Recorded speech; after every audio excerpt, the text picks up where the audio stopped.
ओम नमः शिवाय। मैं हूं ज्योतिर्विद पंडित दीपक दुबे और उपस्थित हूं 2025 के वार्षिक राशिफल को लेकर।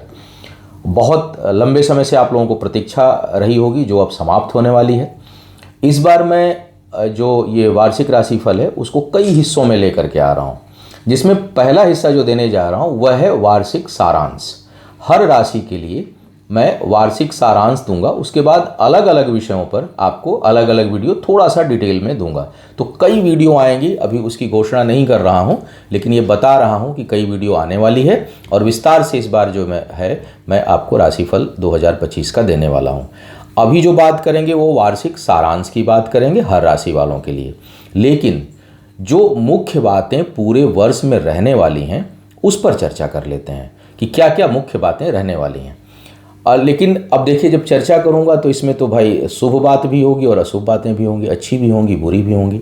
तो उससे पहले मैं आप सभी को नव वर्ष की ढेर सारी बधाइयाँ दे दूं, ढेर सारी शुभकामना दूं, और जितनी विघ्न और बाधाएं, जो अच्छी चीज़ें हैं वो तो खूब अच्छी हों ही, लेकिन अगर कोई विघ्न और बाधा आने के संकेत सितारे दे रहे हैं तो मैं भगवान शिव से प्रार्थना करूंगा कि वो भी दूर हों और आपके जीवन में चहुमुखी विकास और कल्याण भगवान शिव करें। इस प्रार्थना के साथ जो है वो मैं राशिफल प्रारंभ करने जा रहा हूं। सबसे पहले मैं बताऊंगा इस वर्ष की मुख्य बातें ग्रहों के दृष्टिकोण से क्या हैं, और उसके बाद एक एक करके सभी राशियों के लिए वार्षिक सारांश। तो आइए देखते हैं मुख्य बातें इस वर्ष क्या हैं जो सभी राशियों के ऊपर लागू होंगी। एक बात और बता दूं कि जो मेरा राशिफल होता है उसे आप अपनी लग्न राशि के अनुसार देखिए। चंद्र राशि, नामाक्षर या सूर्य राशि के आधार पर आप उसे मत देखिए। दूसरा, कितना भी हम लोग मेहनत करें, राशिफल सामान्य ही होता है, इसको अंतिम ना माने। इसकी संभावनाएं होती हैं, क्योंकि मेहनत बहुत किया जाता है तो संभावनाओं की संभावना भी बहुत अधिक होती है। फिर भी इसे आप सामान्य मानिए। आपके जीवन में जो घटनाएं घटित होंगी वो आपके अपनी कुंडली की क्या स्थिति है, वर्तमान में आप किस दशा अंतर या प्रत्यंतर से गुजर रहे हैं, स्थायी जो कुंडली है, जन्म कुंडली, उसमें ग्रहों की स्थितियाँ किस प्रकार की हैं, और वे ग्रह इस समय किस स्थिति में है, इस पर निर्भर करती हैं। जो लोग मुझसे परामर्श लेना चाहते हैं, मेरी वेबसाइट astrotips.in है, उसके माध्यम से आप मुझसे परामर्श ले सकते हैं। अब बात करते हैं राशियों की, जिसमें वर्ष की मुख्य बातें पहले प्रारंभ करते हैं। शनि का गोचर मीन राशि में 29 मार्च को होगा। शनि, देखिए, शनि, राहु, केतु और गुरु ये बहुत प्रभावित करते हैं, क्योंकि एक इनकी दशांतर हो ना हो, क्योंकि कहीं ना कहीं प्रत्यंतर में सूक्ष्म प्राण में टकराते ही टकराते हैं और आपके जिस भाव में रहेंगे वहाँ लंबे समय तक रहते हैं। तो शनि देव जो है वो 29 मार्च तक अपनी कुंभ राशि में है, लेकिन 29 मार्च 2025 से वो आ जाएंगे मीन राशि में। राहु और केतु का गोचर जो है वो 29 मई 2025 को जो है वो कन्या और मीन में अभी गोचर राहु केतु का चल रहा है, वहाँ से यह सिंह और कुंभ में हो जाएंगे, अर्थात केतु सिंह में चले जाएंगे और कुंभ राशि में राहु आ जाएंगे। तो वर्ष के दौरान बीच में चर्चा किया जाएगा क्या प्रभाव होगा, लेकिन मुख्य बातें समझ लें। देवगुरु बृहस्पति 14 मई को मिथुन राशि में आ रहे हैं, अभी वृषभ में गोचर कर रहे हैं।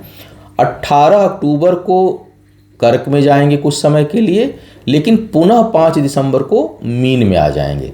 तो अब इस वर्ष अगर देखा जाए तो देवगुरु बृहस्पति वृषभ राशि को प्रभावित कर रहे हैं, मिथुन राशि को प्रभावित कर रहे हैं और कर्क राशि को भी प्रभावित कर रहे हैं।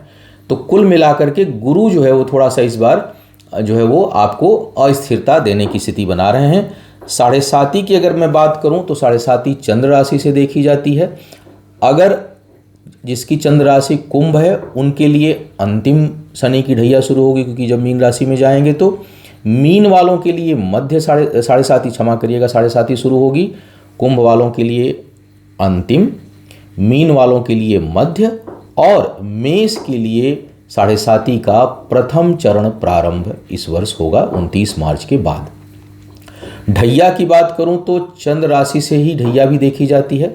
अभी कर्क और वृश्चिक को प्रभावित कर रहे हैं, दोनों से ढैया समाप्त हो जाएगी और सिंह और धनु के लिए जो है वो शनि की ढैया प्रारंभ होगी। सभी राशियों के लिए जो यह वर्ष है वह 2 तरह का प्रभाव देने वाला है, क्योंकि जो प्रमुख प्रभावशाली लंबे समय तक रहने वाले ग्रह हैं राहु, केतु, बृहस्पति और शनि, ये मोटा मोटी, क्योंकि 29 मार्च को शनि का हो रहा है, तो आप अप्रैल और बाकी जो परिवर्तन है वो मई में होने वाले हैं। तो मोटा मोटी आप अप्रैल मई ले लीजिए। हमने मई को ले लिया है महीना मिड।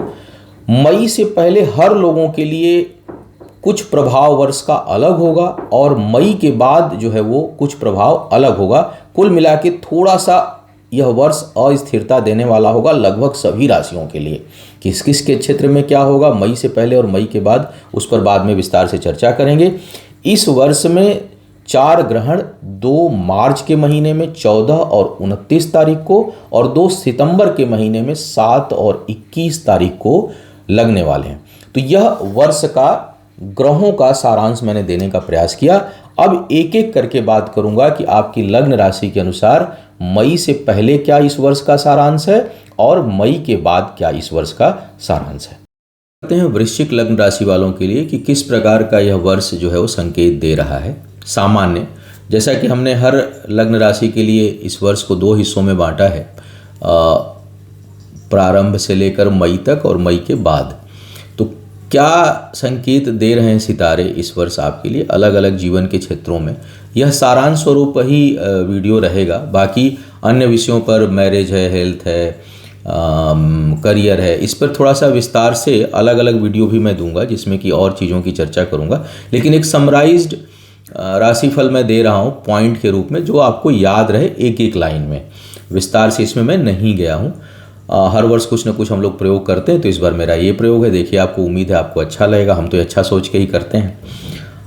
वृश्चिक वालों के लिए अगर मई से पहले ग्रहों की स्थिति को देखा जाए तो वर्ष के प्रारंभ में जो ग्रहों की स्थिति है वो आपके केतु एकादश भाव में, राहु आपके पंचम पर, शनि आपके चतुर्थ भाव में और देवगुरु बृहस्पति जो है वो आपके सप्तम भाव में शत्रु राशि में है। एक इनका क्या होगा प्रभाव, उस पर चर्चा सबसे पहले कर लेते हैं, फिर देखते हैं मई के बाद की क्या स्थिति बन रही है। मई से वर्ष के प्रारंभ से मई तक की जो स्थिति दिखाई दे रही है एक लमसम में, वो ये है कि धन संबंधी चिंता आपको परेशान कर सकती है।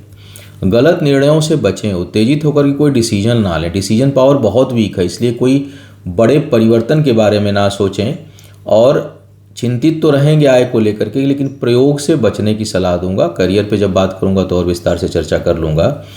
इस दौरान मानसिक अस्थिरता के शिकार आप हो सकते हैं, जो आपके प्रेम संबंधों को भी प्रभावित कर सकता है, आपके निर्णय को प्रभावित कर सकता है। तो थोड़ा सा संभल कर चलना बेहतर रहेगा। जमीन जायदाद के कार्यों में बहुत लाभ मिलने की संभावना है, अच्छी संभावना है। तो अगर आप इस दौरान कोई निवेश करना चाहते हैं, कहीं कुछ लेना चाहते हैं, विशेष करके अगर रहने के दृष्टिकोण से अगर आप कहीं ज़मीन जायदाद लेते हैं तो वो ज़्यादा सुखदायी है। वाहन सुख की भी अच्छी संभावना इस समय बनी हुई है। तो भूमि, भवन, वाहन के लिए समय वर्ष का अनुकूल है और वो सुख देने वाला है। कार्य क्षेत्रों में वाद विवाद की प्रबल संभावना है। कोर्ट कचहरी के मामले से बहुत सावधान रहें। आपको थोड़ा इधर संभल कर रहना होगा, उच्च अधिकारियों से उतनी निभेगी नहीं, और वाद विवाद से दूर रहें तो बेहतर है। भाग्यवश जो कार्य होंगे उसमें आपको कुछ हद तक मदद मिलेगी, भाग्य सहयोगी दिखाई दे रही है। विवाह के लिए समय जो है वो सहयोगी है, विशेषकर प्रेम संबंध या आपसी रजामंदी से विवाह करें तो उसमें थोड़ी अनुकूलता इस समय दिखाई दे रही है, और वो सहजता से हो जाए, उसमें कोई वाद विवाद ना हो, इसकी बेहतर संभावना इस समय बनी हुई है। संतान के दृष्टिकोण से कष्टकारी समय है, और विचार नहीं मिलेंगे, वाद विवाद हो सकता है आपका। और जो गर्भवती महिलाएं हैं उनको विशेष सावधानी रखनी चाहिए, वृश्चिक लग्न राशि जिनकी है उनके लिए। अब मई के बाद जो है वो ग्रहों की स्थिति को देखा जाए कि वह किस प्रकार का है। मई के बाद जो ग्रह हो रहे हैं, रहेंगे, स्थापित हो चुके हैं वो, उसमें केतु आपके दशम में, राहु आपके चतुर्थ भाव में, शनि आपके पंचम भाव में और देवगुरु बृहस्पति आपके अष्टम में। गुरु बृहस्पति जो अंतिम भाग होगा उसमें कुछ समय के लिए कर्क में भी जाएंगे, जिसका चर्चा मैं पहले कर चुका हूं, और उसके बाद पुनः मिथुन में आएंगे। तो थोड़ा सा अनस्टेबिलिटी क्रिएट करते हुए बृहस्पति दिखाई दे रहे हैं। क्या होगा इन ग्रहों का संभावित प्रभाव, इसको देखते हैं कि मई के बाद क्या ग्रहों की स्थितियां आपके लिए बन रही हैं। पद प्रतिष्ठा में कुछ लोगों के लिए अप्रत्याशित वृद्धि हो सकती है, जैसा सोच नहीं सकते, जिसकी कल्पना नहीं किए हों। अचानक वैसी परिस्थिति आपके सामने आ सकती है। देखने में शुभ लगेगी लेकिन उसका अंतिम परिणाम शुभता लिया हुआ ही हो, यह आवश्यक नहीं है। इसलिए बेहतर होगा कि आप कोई अप्रत्याशित अवसर आपके सामने आए वृद्धि का, पद प्रतिष्ठा में वृद्धि का, तो सोच समझकर पहले तो निर्णय लें या उसे एक्सेप्ट करें।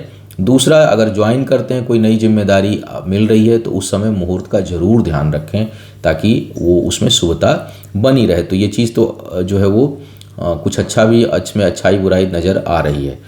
पारिवारिक जीवन में अस्थिरता रहेगी, बड़ा उलझन दिखाई दे रहा है पारिवारिक जीवन में आपको, आपके लिए एक चैलेंज हो सकता है आपका पर्सनल लाइफ जो है वो।